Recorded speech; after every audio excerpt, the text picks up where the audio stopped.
नमस्कार। हमारे इस खास सांकेतिक समाचार में मैं साइमा खान आप सभी दर्शकों का स्वागत करती हूं। मेरे साथ है मेरी सहयोगी बीना, जो अगले आधे घंटे में आपको सांकेतिक भाषा में समाचार बताएंगी। शुरुआत करते हैं हेडलाइंस से। एनडीए की संसदीय दल की बैठक में राजनाथ सिंह ने रखा मोदी के नाम का प्रस्ताव। सर्वसम्मति से एनडीए के संसदीय दल के नेता चुने गए नरेंद्र मोदी। मोदी ने कहा कि ये पल भावुक करने वाला। एनडीए के नेता के रूप में आप सब साथियों ने सर्वसम्मति से चुनकर दिया नया दायित्व।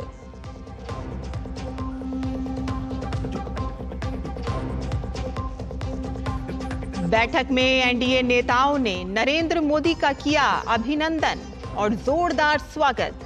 बीजेपी अध्यक्ष जेपी नड्डा ने जीत को ऐतिहासिक बताते हुए कहा कि तीसरी बार लगातार बहुमत के साथ आ रही है एनडीए की सरकार।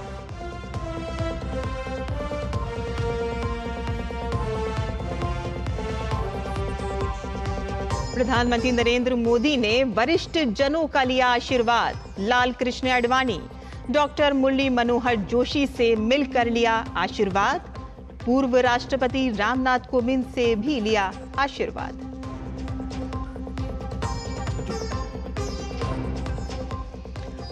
मानहानि केस में बेंगलुरु की स्पेशल कोर्ट से कांग्रेस नेता राहुल गांधी को मिली जमानत।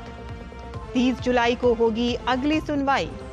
कर्नाटक भाजपा ने राहुल पर समाचार पत्रों में मानहानि करने वाले विज्ञापन जारी करने का लगाया था आरोप।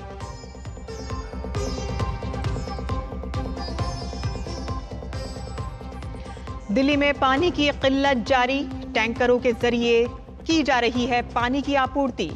परेशान जनता ने दिल्ली सरकार पर समस्या का हल नहीं खोजने का लगाया आरोप।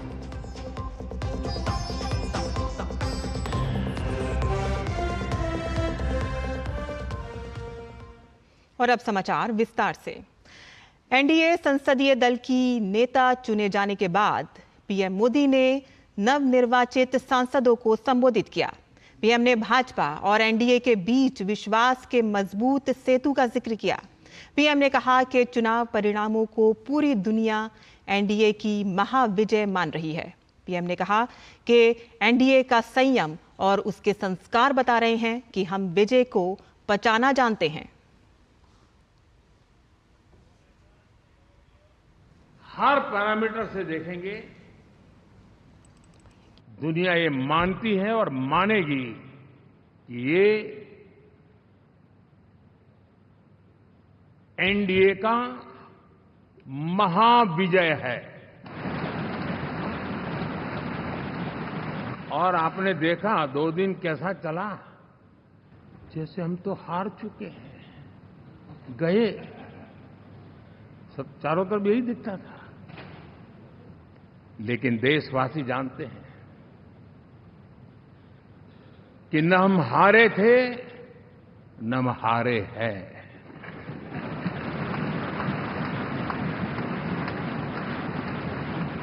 लेकिन 4 तारीख के बाद हमारा जो व्यवहार रहा है वो हमारी वो पहचान बताता है कि हम विजय को पचाना जानते हैं।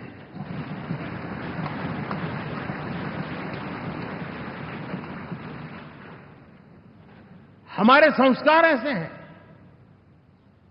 कि विजय की गोद में उन्माद पैदा नहीं होता है और न ही पराजित लोगों के प्रति उपहास करने के हमारे संस्कार हैं। पीएम ने एनडीए सांसदों को मंत्री पद से जुड़ी अफवाहों पर ध्यान न देने की सलाह दी। पीएम ने कहा कि ब्रेकिंग न्यूज के आधार पर देश नहीं चलेगा। कई लोग सरकार बनाने में लगे हुए हैं, मंत्री पद बांट रहे हैं, पद बांट रहे हैं, व्यवस्था बांट रहे हैं। मैं आपसे आग्रहपूर्वक कहता हूं, और जो मोदी को जानते हैं, ये सारे प्रयास निरर्थक है। वे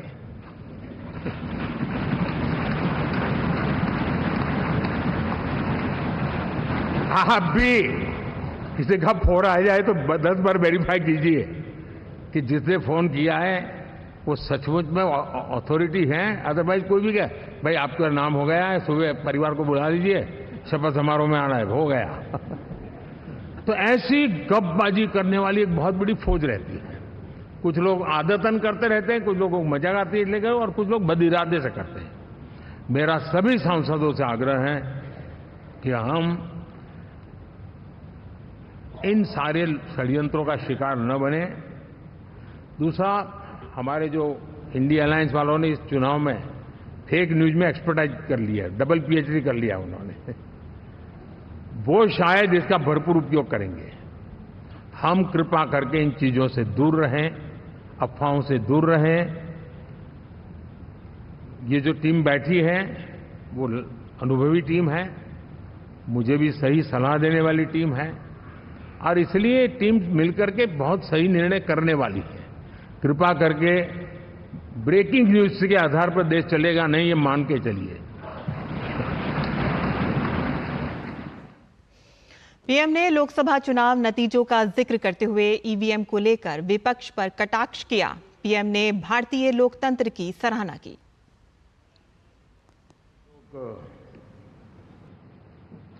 जब 4 जून के नतीजे चल रहे थे, मैं तो अपने काम में कुछ व्यस्त था, बाद में फोन आना शुरू हो गए। तो मैंने किसी को पूछा, यार ये तो ठीक है आंकड़े वांकड़े, तो मुझे ये बताओ कि ईवीएम जिंदा है कि मर गया?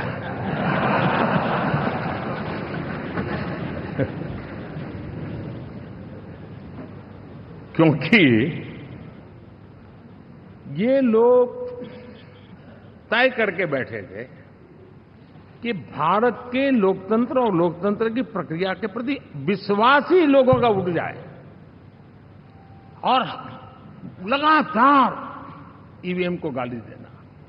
और मुझे तो लगता था कि शायद इस बार वो ईवीएम की अर्थी क्या जुलूस निकालेंगे, लेकिन 4 जून शाम आते आते उनको ताले लग गए, ईवीएम ने उनको चुप कर दिया। ये ताकत है भारत के लोकतंत्र की, ये ताकत है भारत की निष्पक्षता की, ये भारत की ताकत है भारत के चुनावी तंत्र की, चुनाव आयोग की। और मैं मानता हूं कि ये आशा करता हूं कि 5 साल तो अब ईवीएम शायद मुझे नहीं सुनाई देगा। और 18वीं लोकसभा के लिए दिल्ली में एनडीए संसदीय दल की बैठक हुई। बैठक में एनडीए के घटक दलों ने प्रधानमंत्री नरेंद्र मोदी का स्वागत किया। संविधान सदन के सेंट्रल हॉल में आयोजित संसदीय दल की बैठक को संबोधित करते हुए बीजेपी के राष्ट्रीय अध्यक्ष जेपी नड्डा ने कहा कि आज भारत पुनः इतिहास रच रहा है कि तीसरी बार लगातार बहुमत के साथ एनडीए की सरकार आ रही है। हमने ओडिशा में भी अपनी विचारधारा की सरकार बनाई और वहां भी हमें सफलता मिली।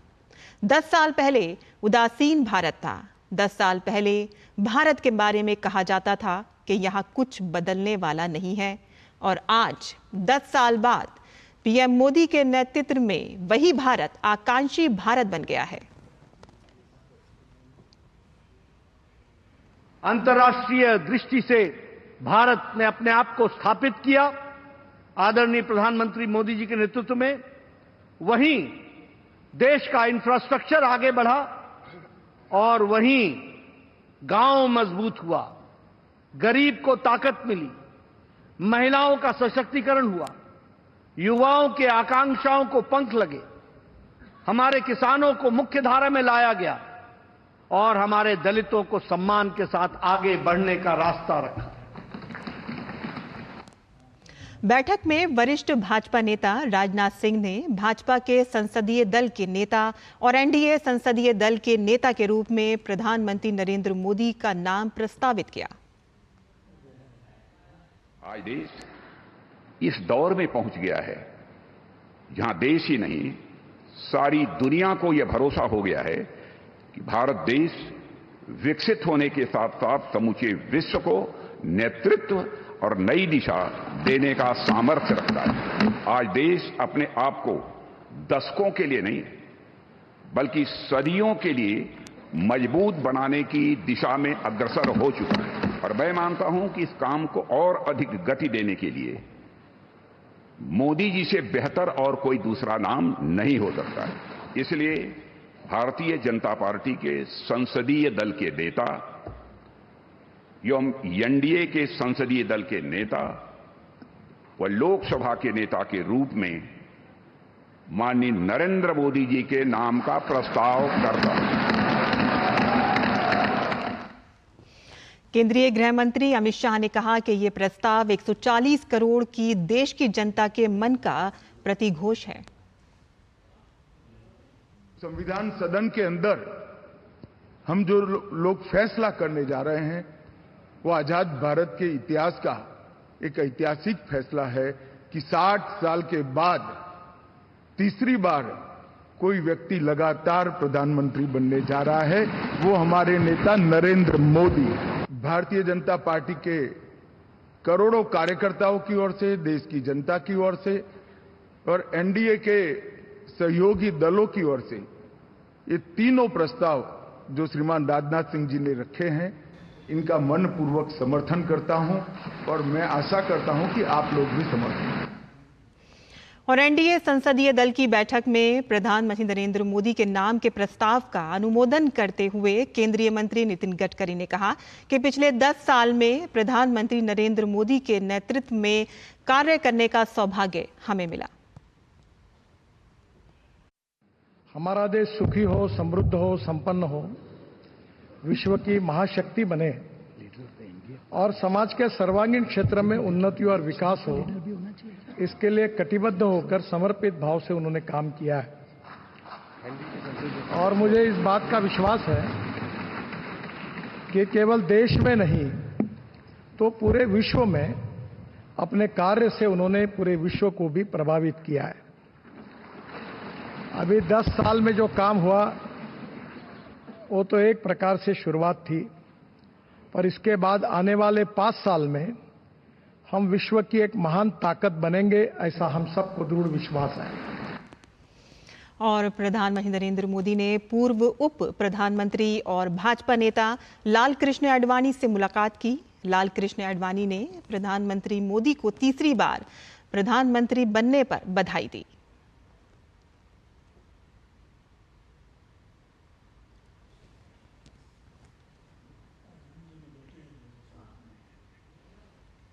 और एनडीए के संसदीय दल का नेता चुने जाने के बाद प्रधानमंत्री नरेंद्र मोदी देश के पूर्व राष्ट्रपति रामनाथ कोविंद से मिलने उनके घर पहुंचे, उनसे मुलाकात की और उनसे कुशल क्षेम जानी। पूर्व राष्ट्रपति रामनाथ कोविंद ने भी नई सरकार बनाने के लिए प्रधानमंत्री मोदी को शुभकामनाएं दी।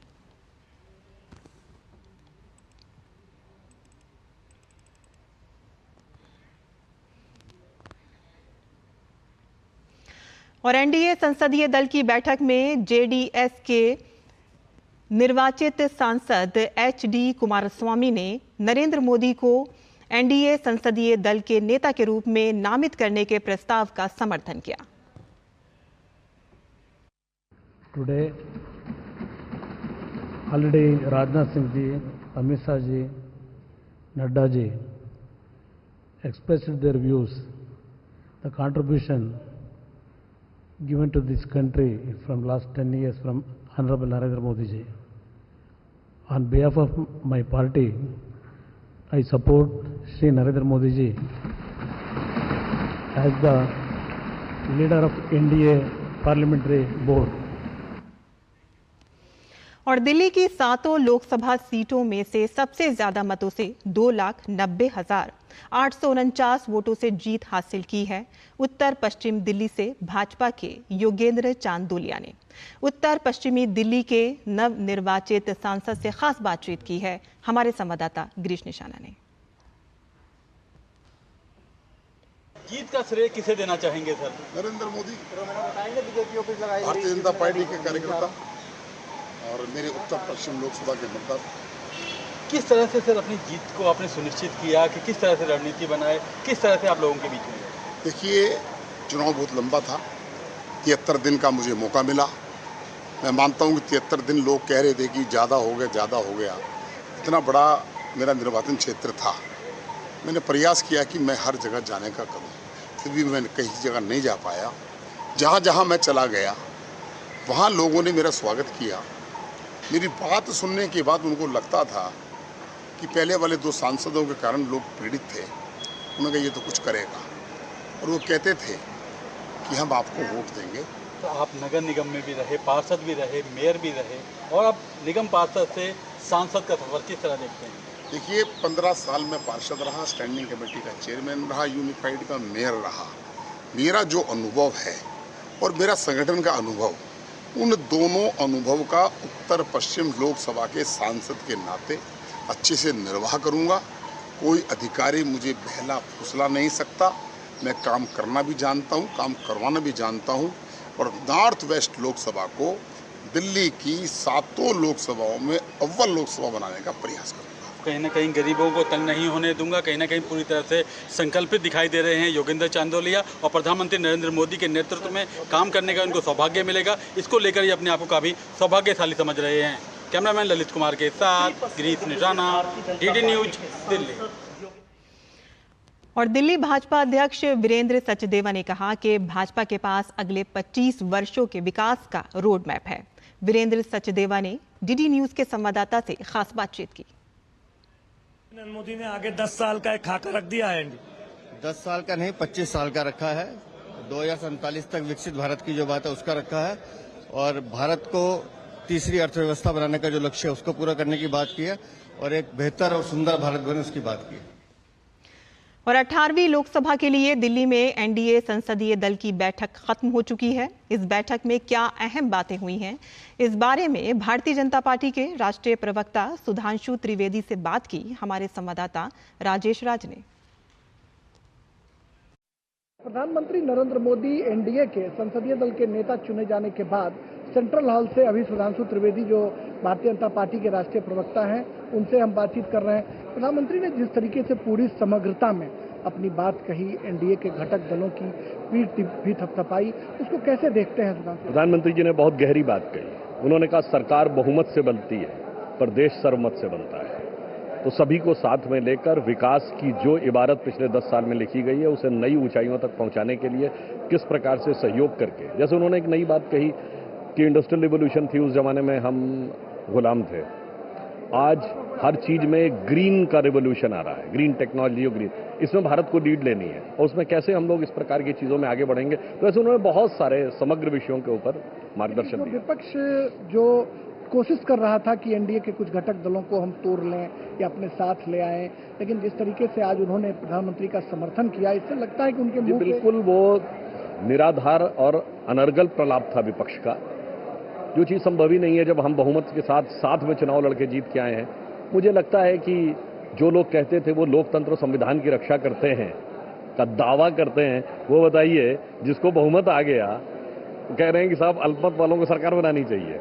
तो ये मुझे लगता है प्रधानमंत्री जी ने और भी कई बातें कही। विपक्ष की नकारात्मक सोच, उनका आधार था भ्रम और भय, हमारा आधार था विकास और विश्वास। विपक्ष का आधार था भ्रम फैलाना और हमारा आधार विश्वास है। और प्रधानमंत्री जी ने जिस तरीके से तमाम घटक दलों के नेताओं की पीठ थपथपाई या फिर जो नई बातें उन्होंने कही, उसकी जरूर सराहना की जानी चाहिए, ये सुधांशु त्रिवेदी कह रहे हैं।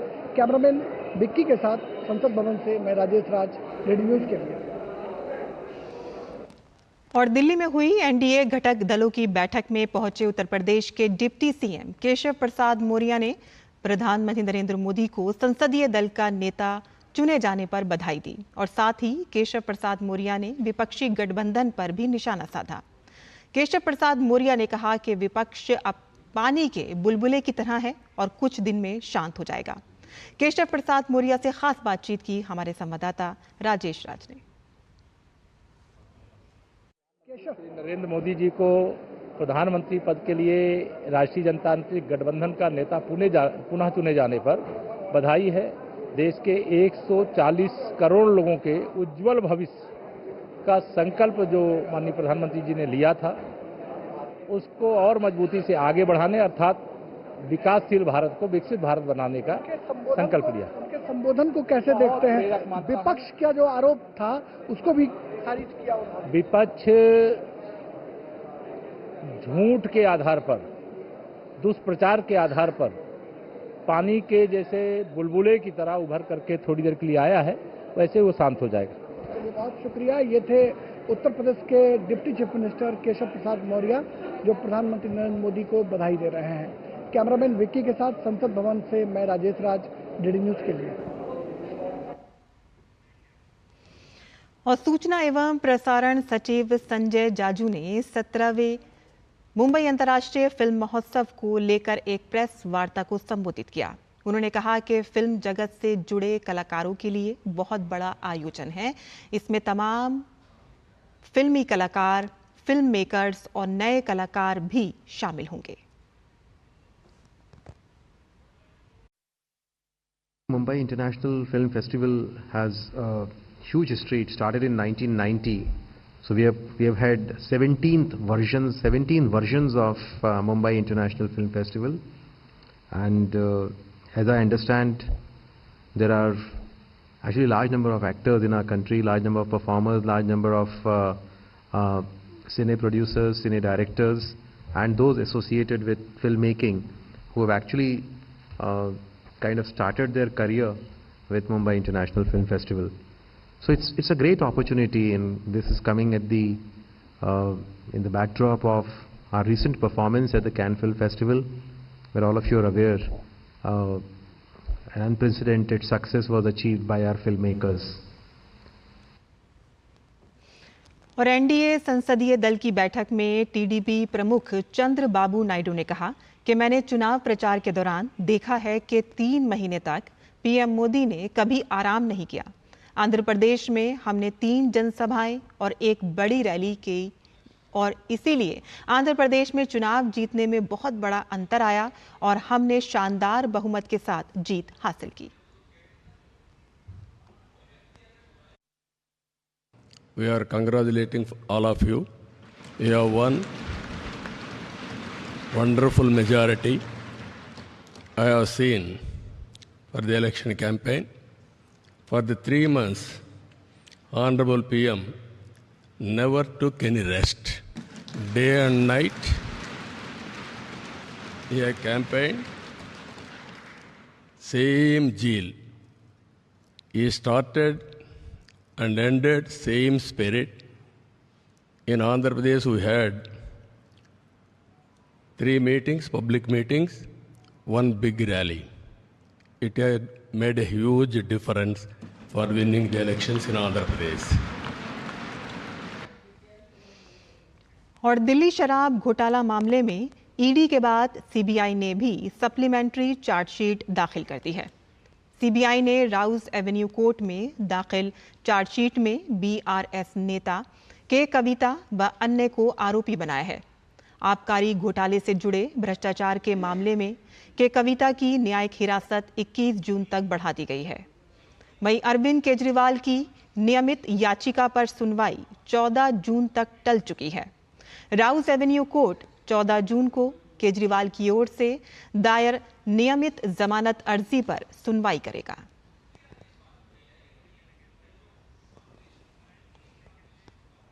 और आज के हमारे इस विशेष समाचार में बस इतना ही। मुझे और मेरी सहयोगी बीना को अब अनुमति दें।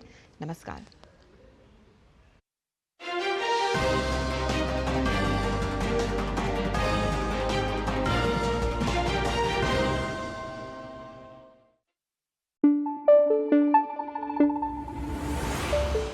Thank you.